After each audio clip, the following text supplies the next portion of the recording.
में conduction of currents in metals.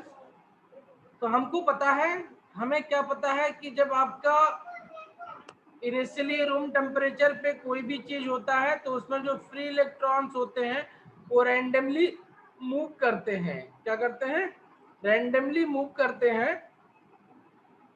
और kinetic theory of gases में हमने देखा था कि with an velocity BRMS equal to under root 3k/t 3kT/m इस स्पीड से मूव करते हैं। अगर इसकी वैल्यू आप 300 केल्विन पे कैलकुलेट करो तो ये करीब करीब आती है, अप्रोक्सीमेटली आती है आपकी 10⁵ meter per second. It means in conductor at room temperature T equal to 300 kelvin, मतलब 27 डिग्री सेंटीग्रेड की बात कर रहे हैं। तो T इक्वल टू 300 केल्विन पे अगर इलेक्ट्रॉन है तो क्या करेगा? कंडक्टर में मूव करेगा। बट जो मूव करेगा वो किस तरीके से मूव करेगा? रैंडमली मूव करेगा। रैंडमली मूव करेगा, ठीक है? रैंडमली मूव करेगा, ठीक है? रैंडमली मूव, ठीक है? इलेक्ट्रॉन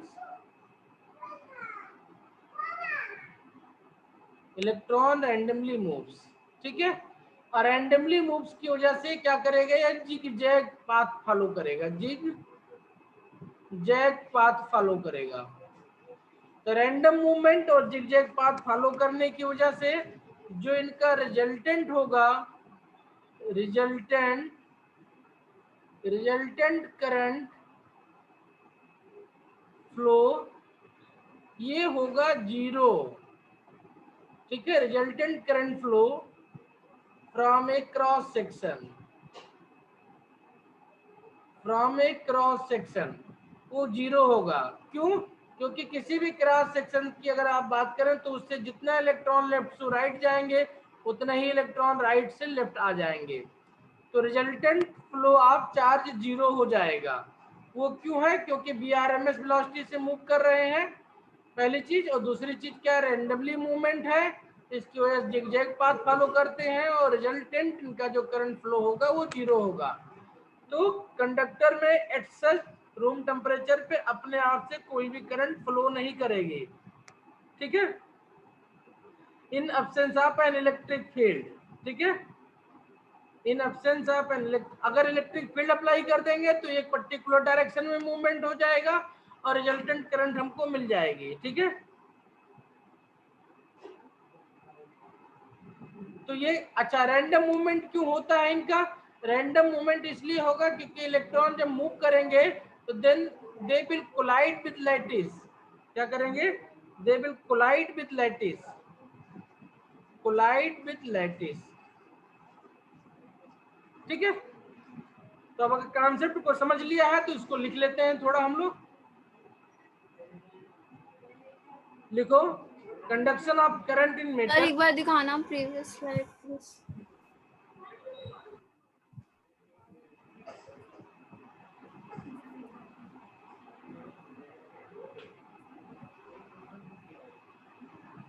सर यहाँ पे m क्या है? क्या बेटा? m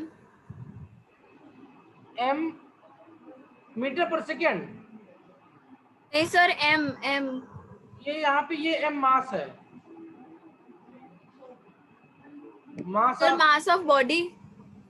mass of electron, electron move कर रहा है ना, mass of electron this is equal to 9.1 10⁻⁻31 kg, mass of electron. Electron की मूवमेंट की बात हो रही है यहाँ पे। कंडक्टर में कैरियर कौन होता था? फ्री इलेक्ट्रॉन्स, ठीक है? पेज पलट के देखना, कंडक्टर में कैरियर फ्री इलेक्ट्रॉन।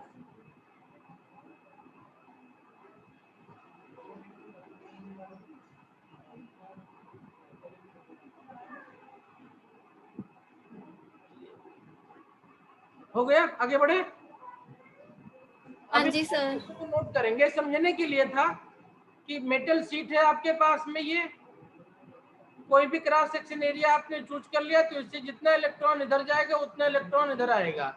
अब चूंकि इलेक्ट्रॉन जब मूव करेगा तो उसके लैटिस से टकराएगा, लैटिस से कोलाइड करेगा, और लैटिस से कोलाइड करने की वजह से इसका जो पाथ होगा वो जिगजैग हो जाएगा, यानी रैंडम मूवमेंट इसका हो जाएगा।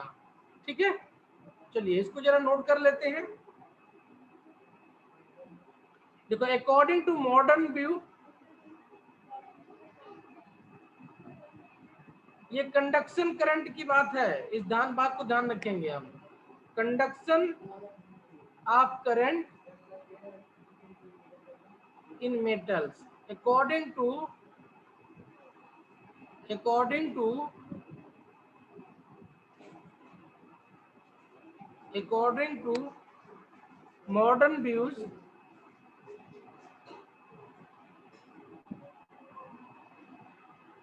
according to modern views,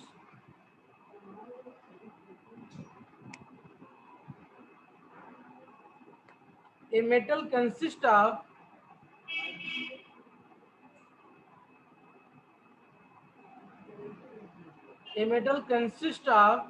a lattice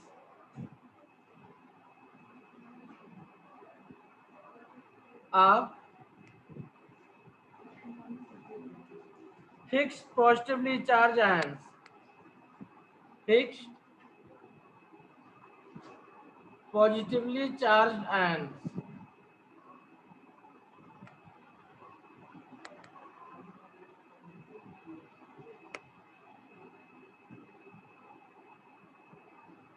in which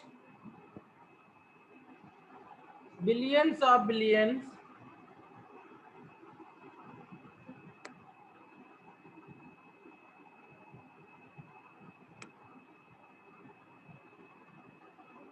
of free electrons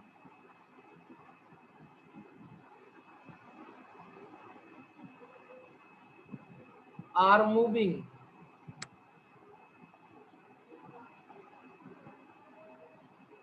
at speed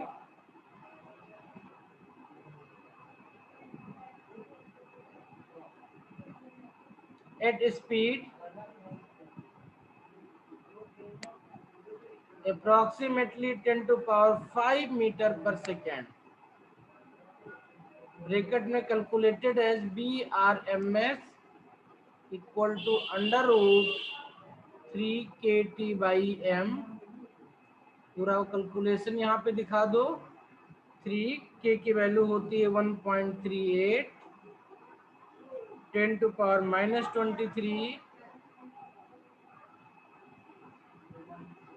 into T, आपने रूम टेम्परेचर लिया तो 300 केल्विन, डिवाइड बाई एम की वैल्यू 9.1, 10 to power -31, ये इक्वल टू हो जाएगा अप्रोक्सीमेटली 10 to power 5।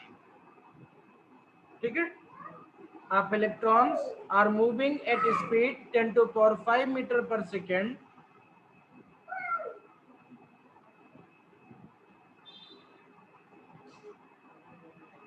देखो the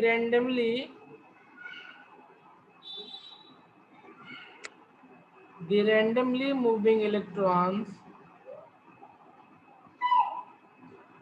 randomly moving free electrons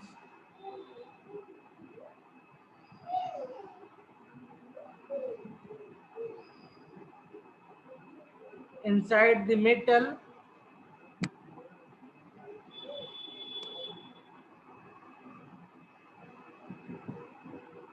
collide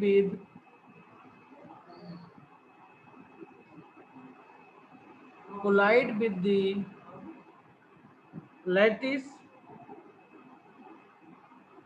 and follow a zigzag path as shown in figure।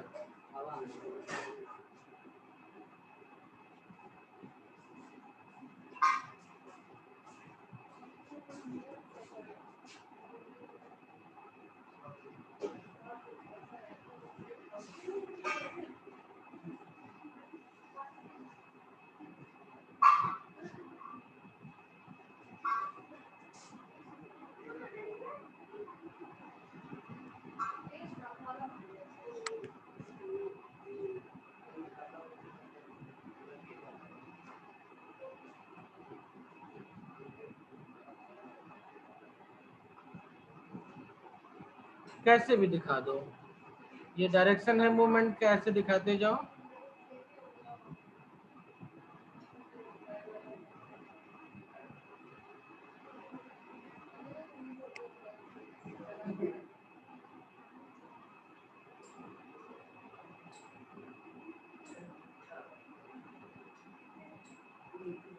ठीक है, ये सब पॉइंट आपको हेल्प करेंगे। कब हेल्प करेंगे? जब आप आगे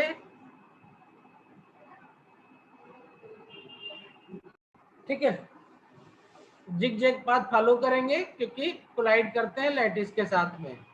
अब देखो, in absence of an electric field लिख लो, however in absence of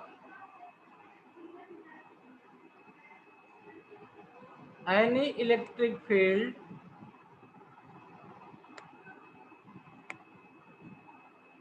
in absence of any electric field,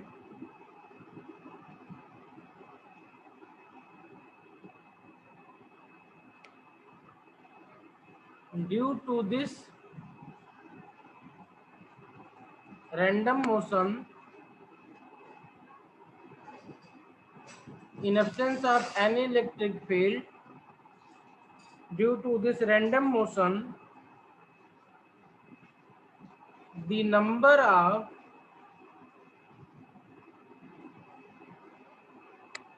electrons,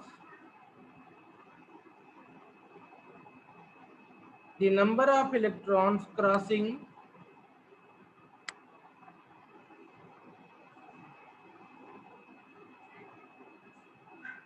from left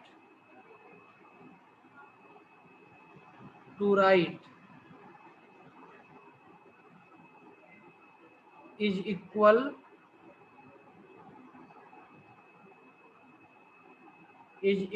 to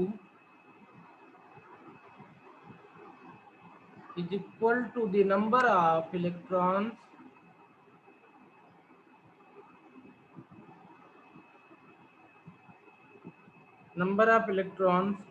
crossing from right to left, crossing from number of electrons, इसको note कर लो, फिर next page पे लिखेंगे उसको, is equal to the number of electrons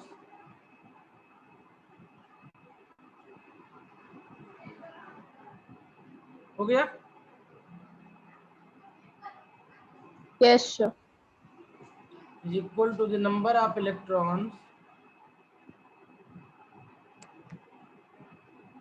crossing from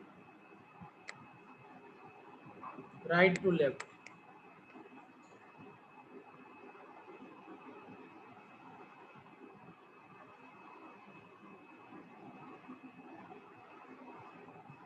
Right to left.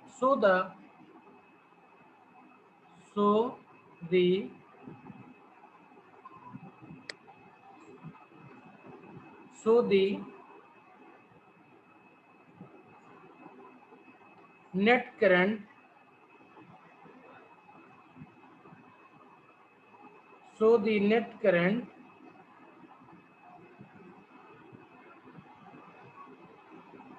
through a cross section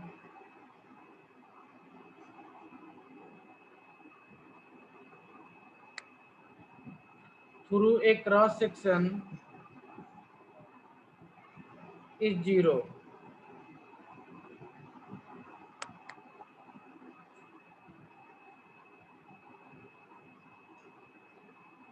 ठीक है, note कर लो। Next है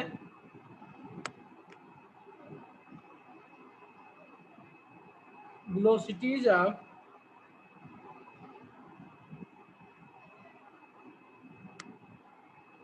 charged particles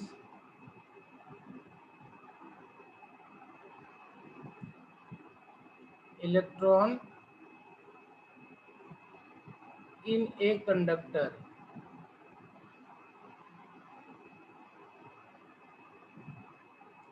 कितने तरीके की वेलोसिटीज होंगी, क्या होगा यहाँ पे? तो बेसिकली दो वेलोसिटी हम देखेंगे यहाँ पे, एक थर्मल वेलोसिटी होगी, दूसरी होगी ड्रिफ्ट वेलोसिटी। क्या होगी? थर्मल वेलोसिटी होगी, दूसरी होगी ड्रिफ्ट वेलोसिटी। तो पहले देखते हैं what is thermal velocity. Thermal velocity, thermal मतलब जैसा वर्ड से क्लियर है कि टेम्परेचर की वजह से जो वेलोसिटी है उसकी बात होगी, thermal velocity.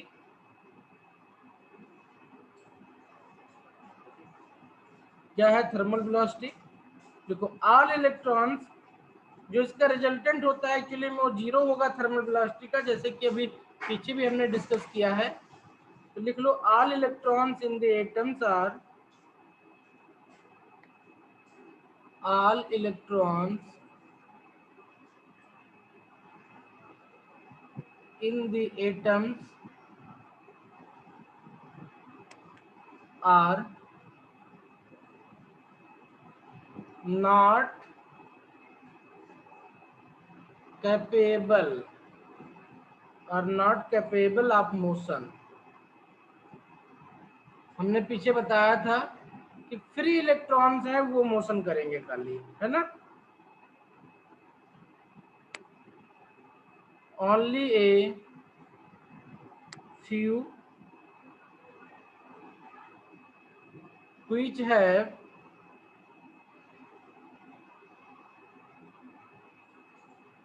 little higher energy, outer shell electron कह सकते हो, little higher energy level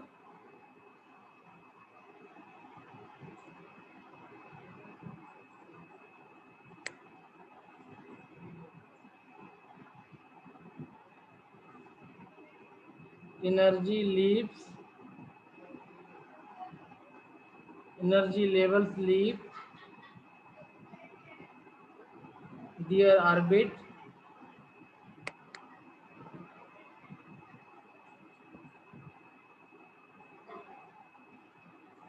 and are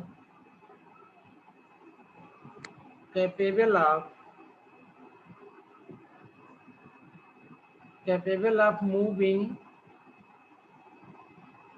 around।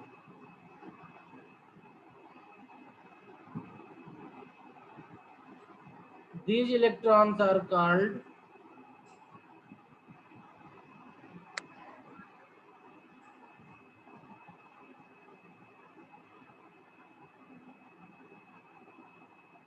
free electrons। These electrons are called free electrons।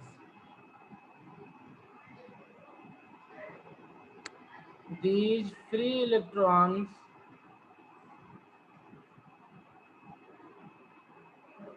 are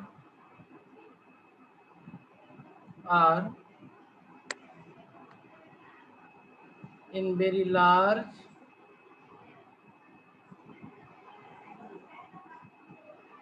quantity. ध्यान रखना, जब टोटल इलेक्ट्रॉन्स की बात की जाएगी तो उनके कंपैरिजन में इनका नंबर कम होगा, बट अगर इनका नंबर भी किसी यूनिट के टर्म में बात की जाएगी कि एक स्क्वायर मीटर में या एक क्यूबिक मीटर में कितना होगा, तो बहुत ज्यादा इलेक्ट्रॉन्स होते हैं। Quantity these are approximately 10 to power 29, 10 to power 29 per meter cube. एक मीटर क्यूब का अगर कोई वॉल्यूम ले रहे हैं आप, तो उसमें 10 to power 29 free electrons available होते हैं in free metals, in free metals. ठीक है, लिखो due to temperature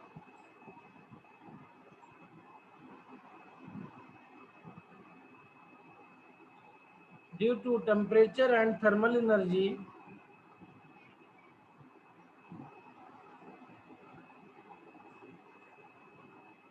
due to temperature and thermal energy,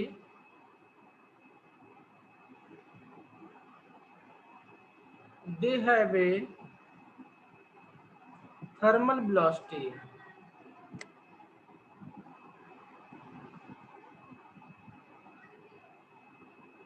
कितनी होती है? पीछे हमने कैलकुलेट किया है अभी, 10⁵ meter per second. They have a thermal velocity of approximately 10⁵ meter per second. But this velocity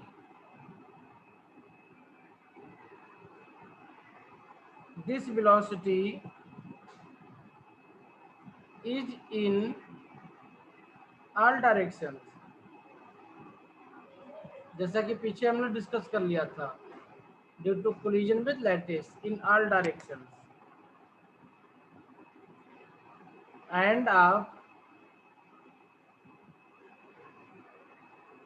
and of magnitude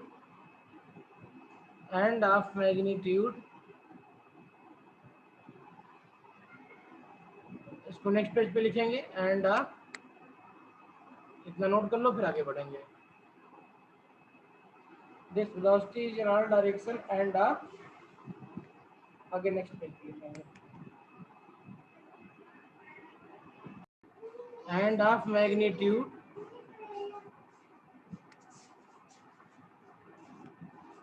bearing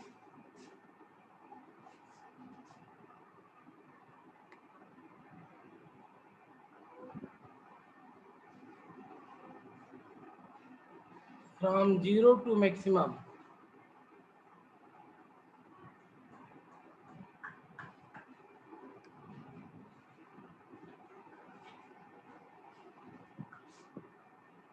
And due to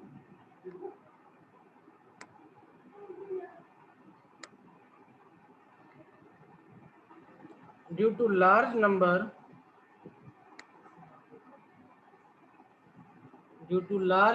of electrons,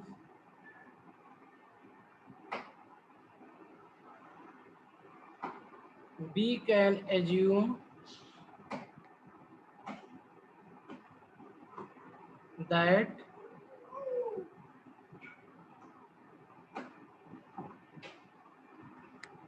vector sum of thermal velocities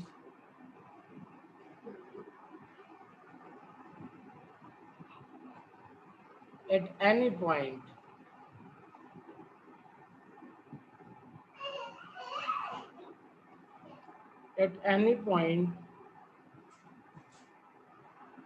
or at any instant, ज़्यादा better word है, sorry, at any instant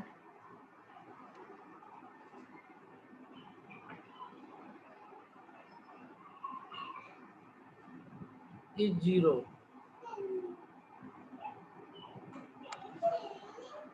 That is U1, U2, U3, U4 ... UN equal to 0. Thermal velocity किसी भी point of time पे किसी भी जगह पे अगर निकालेंगे पॉइंट पे, तो हमने बताया था चूंकि कोलिजन की वजह से इनका पाथ जिगजैग होगा, डायरेक्शन चेंज होती रहेगी, तो इसलिए सारे इलेक्ट्रॉन का जो रिजल्टेंट सम होगा, चूंकि वेक्टर क्वांटिटी है वेलोसिटी, तो उसका सम 0 होगा. ठीक है. थर्मल मोशन में दो छोटे छोटे पॉइंट और जानने हैं. एक का नाम है मीन फ्री पाथ और दूसरे का नाम है रिलैक्सेशन टाइम ड्रिफ्ट वेलोसिटी से पहले. तो लिख लेते हैं मीन फ्री पाथ क्या होता है. ये नोट कर लिया. Mean free path, generally this is written by lambda. Lambda से लिखते हैं इसको. मीन फ्री पाथ क्या होता है. देखो, the fast moving electrons keep striking the fast. Mean path का मतलब है कि दो कोलिजन्स के बीच में जो एवरेज मैक्सिमम डिस्टेंस वो ट्रेवल कर लेता है, वो मीन फ्री पाथ है उसका. तो the fast moving electrons, the fast moving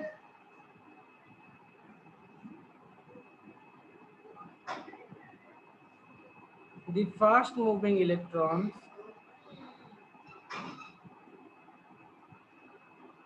keep striking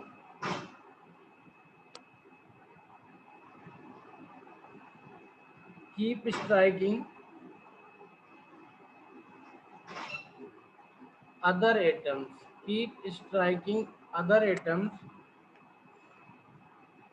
or ions in the conductor.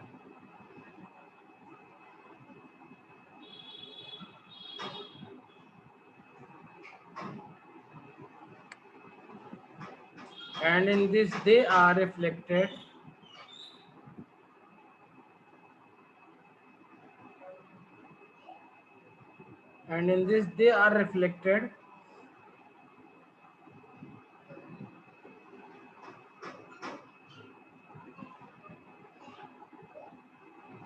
and move in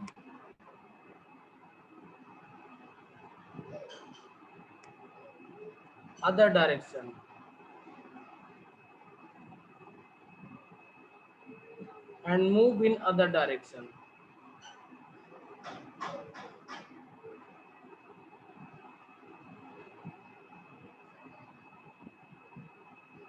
They keep moving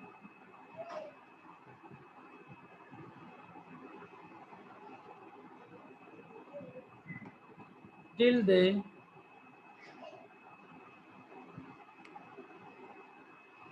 strike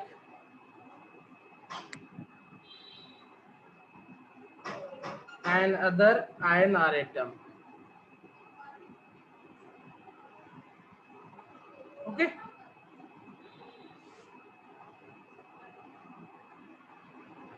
So in this, the path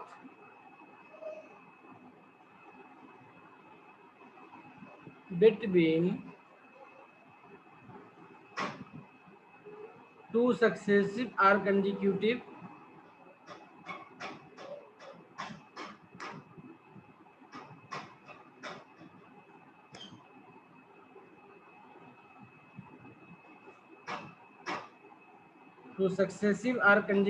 collisions is called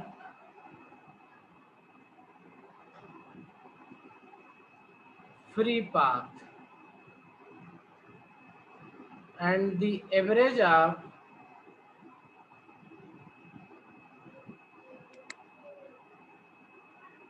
the average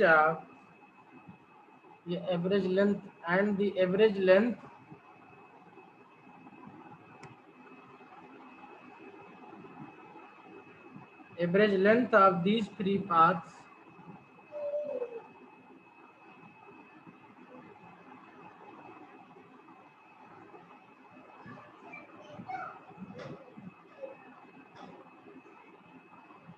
is called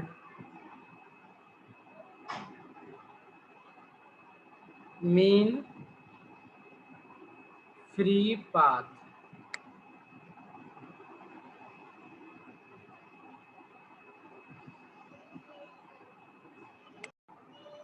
मान लेते हैं travel कर रहा था, आगे देख लें, कोई नहीं, कोई पार्टिकल है, ये ट्रेवल कर रहा था, यहाँ से गया, यहाँ पे कोलाइड हुआ, कोलाइड होकर के इधर मुड़ गया, यहाँ पे कोलाइड होकर के इधर मुड़ गया, यहाँ पे कोलाइड होकर इधर मुड़ गया, यहाँ पे कोलाइड होकर इधर मुड़ गया।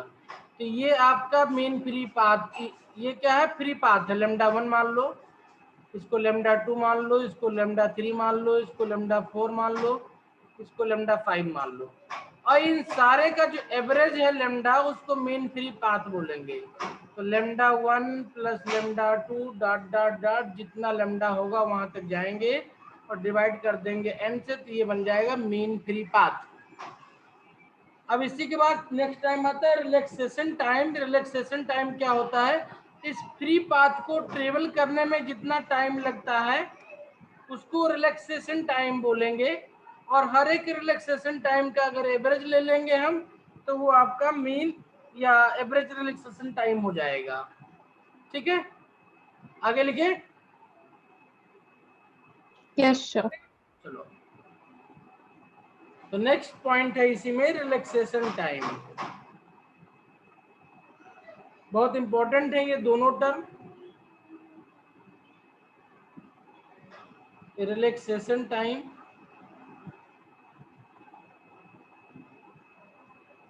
The time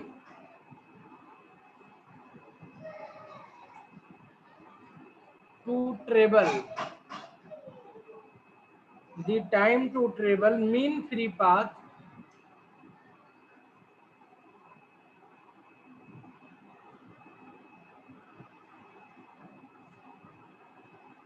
is called relaxation period, or relaxation time is called relaxation time or relaxation period,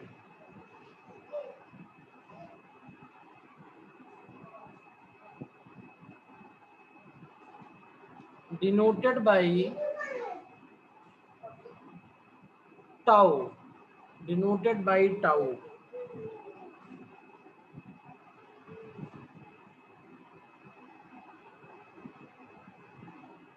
Denoted by tau. And if T1, T2 dot dot dot Tn are the time period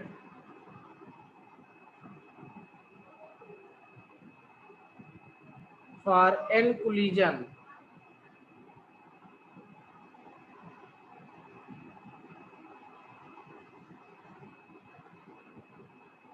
then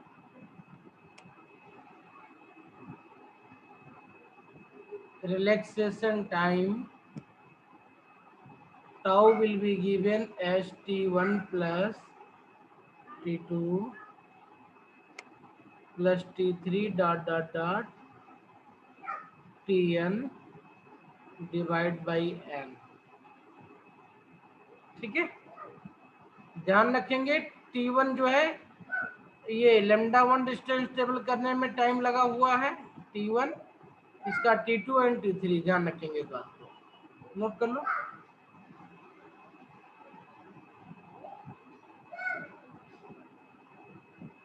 next point आपका drift velocity.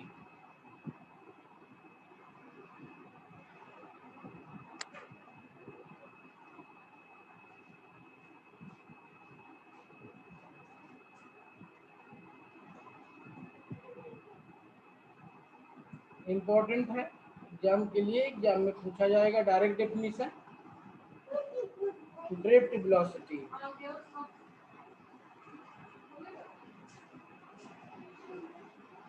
ये तब होगा जब electric field apply की जाएगी। In absence of electric field सिर्फ thermal velocity होगी आपके पास। तो when electric field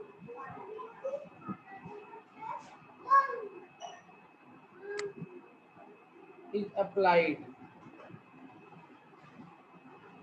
when electric field is applied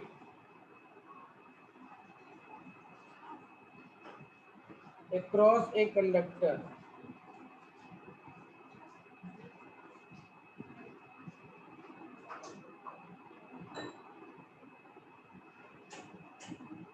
the free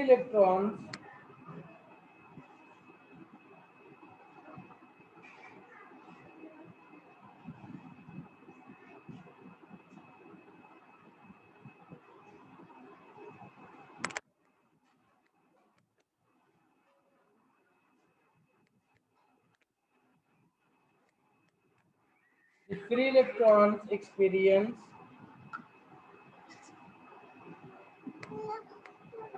a force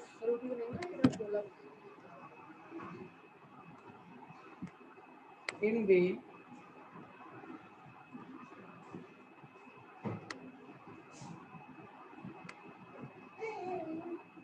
direction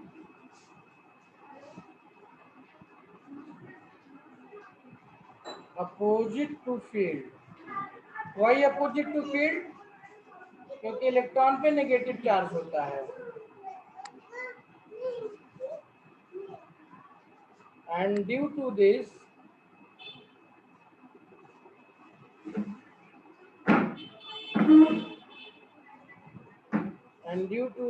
force,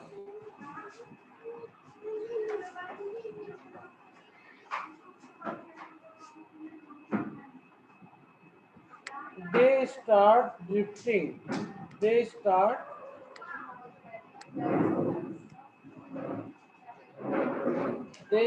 drifting in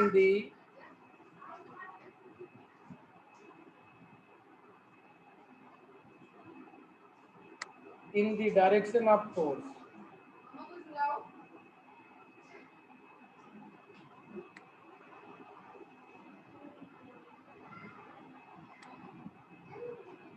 So the velocity of this drift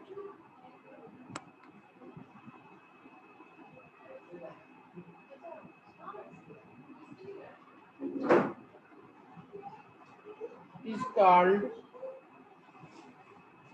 so the velocity of this drift is called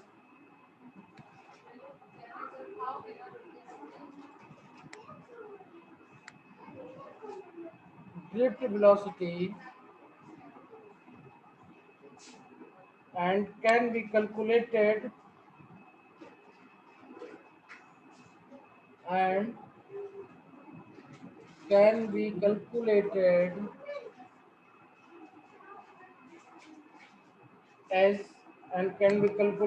as average velocity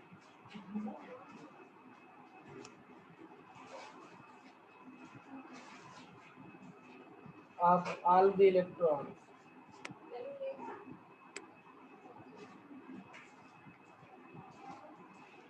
Drifting.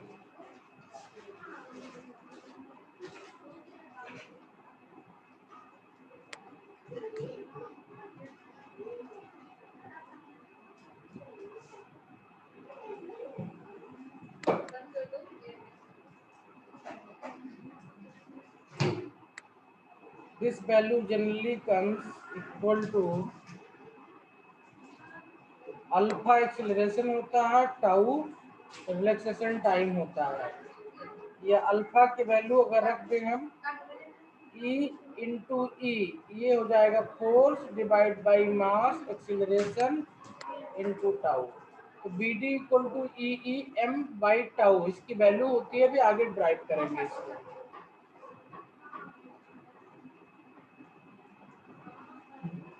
Sir VD equals to उसके आगे क्या लिखा है? Alpha.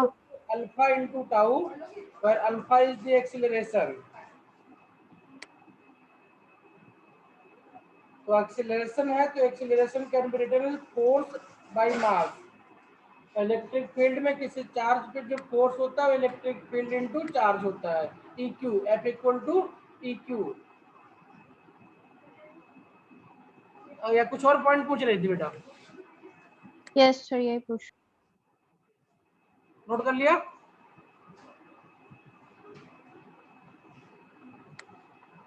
Note कर लिया? Yes sir. ठीक है, तो फटाक से छोटा सा डेरिवेशन में कर लेते हैं इसका। Relation between drift velocity and electric field applied. Relation between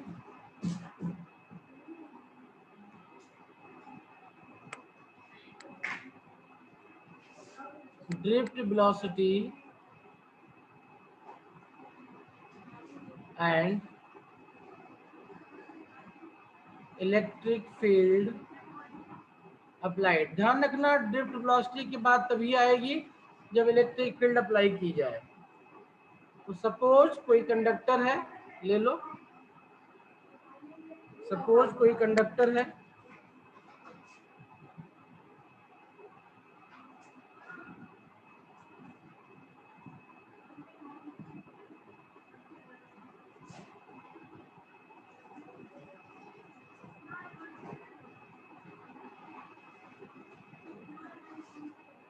suppose कोई कंडक्टर है,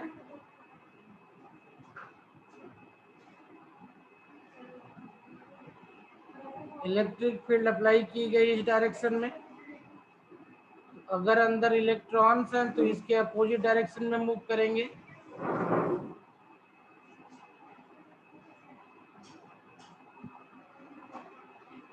अब करंट आपकी इस डायरेक्शन में फ्लो करेगी। ठीक है, late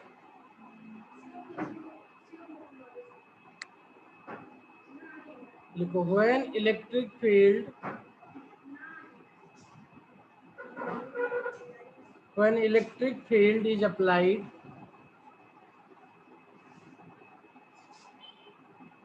is applied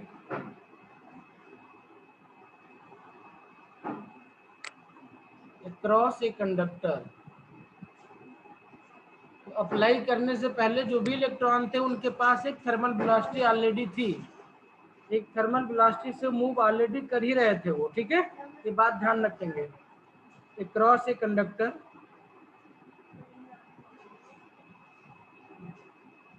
each electron experience, कितना फोर्स एक्सपीरियंस करेगा हर एक electron? Each electron experience a force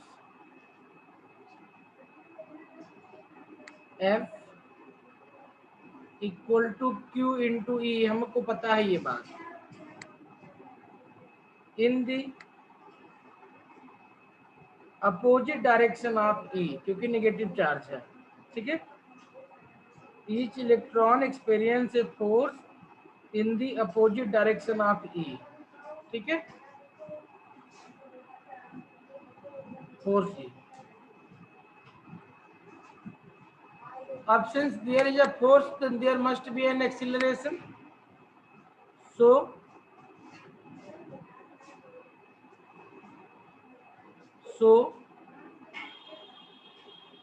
acceleration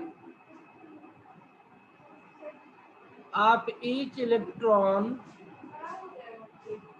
will be given by F by m. It means QE by m। अब चूंकि इलेक्ट्रॉन की बात कर रहे हैं तो Q की जगह पे क्या आ जाएगा? E आ जाएगा। यहाँ पे भी इलेक्ट्रॉन है तो इसको भी आप चाहे तो यहाँ पे E कर लें। ठीक है, E। ठीक है, तो E बाई m। ठीक है, E बाई m। E पे चार्ज नेगेटिव होगा तो चाहे तो नेगेटिव साइन ले ले या चाहे आप डायरेक्शन लिखते हुए चले। ठीक है, ओके ओके। हर एक इलेक्ट्रॉन E बाई m का एक्सीलरेशन फील करेगा। एक्सीलरेशन को अल्फा लिखते हैं यहाँ पे, तो अल्फा लिख लेंगे। अब देखो, इनिशियली जब इलेक्ट्रिक फील्ड अप्लाई नहीं किया गया था तो हर एक इलेक्ट्रॉन की वेलोसिटी कितनी थी? Q थी। Q मतलब थर्मल वेलोसिटी की इक्विवेलेंट थी। लिख लो, if n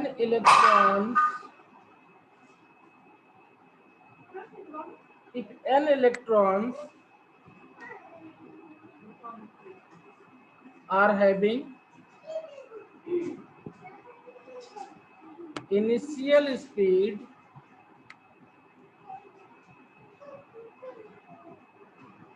u1 u2 dot dot qn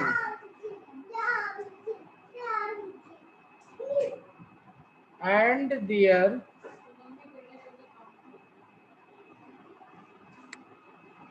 time to travel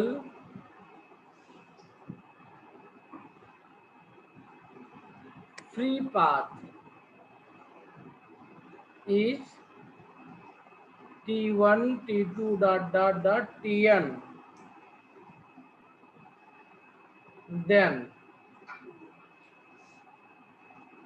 final velocities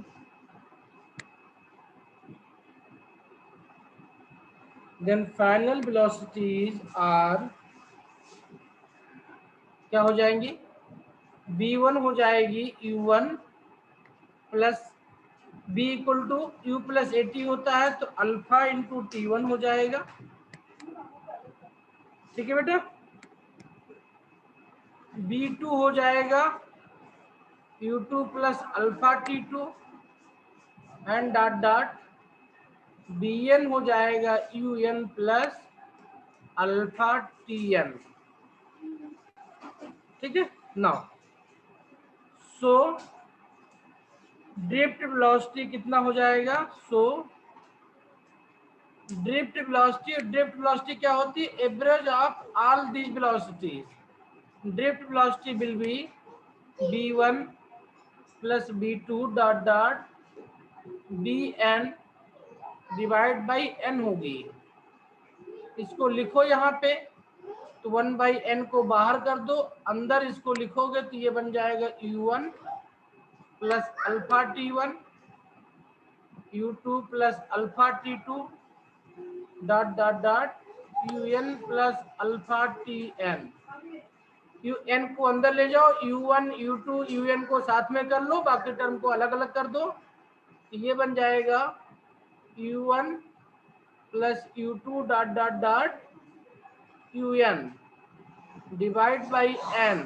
एक टर्म बन जाएगा। दूसरा टर्म आपका बन जाएगा, अल्फा कॉमन ले लो, तो T1 plus T2 dot dot dot plus Tn divide by n।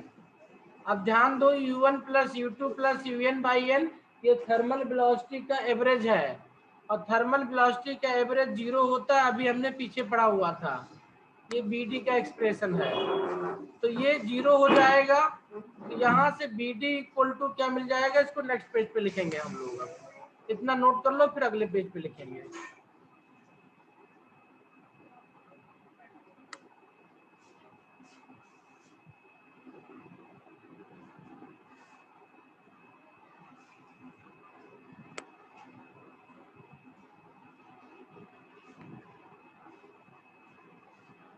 हो गया? नहीं सर। आगे बढ़े? 1 मिनट सर।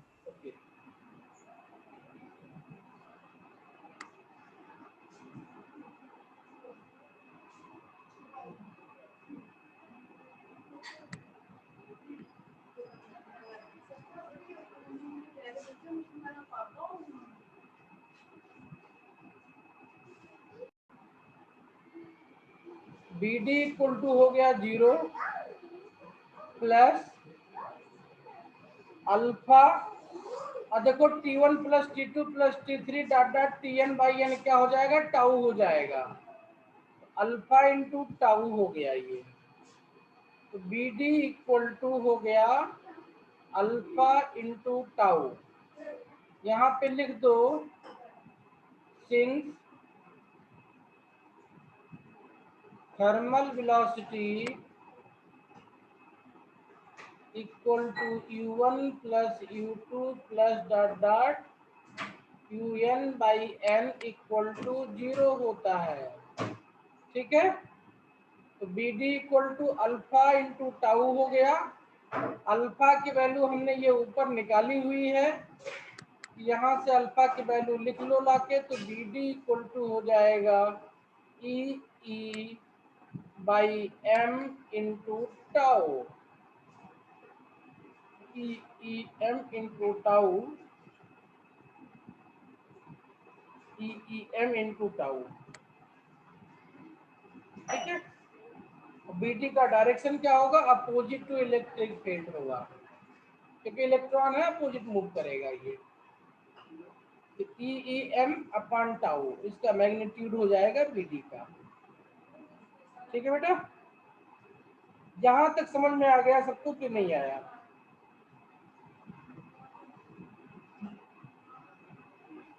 Yes sir. समझ में आ गया ना? पक्का?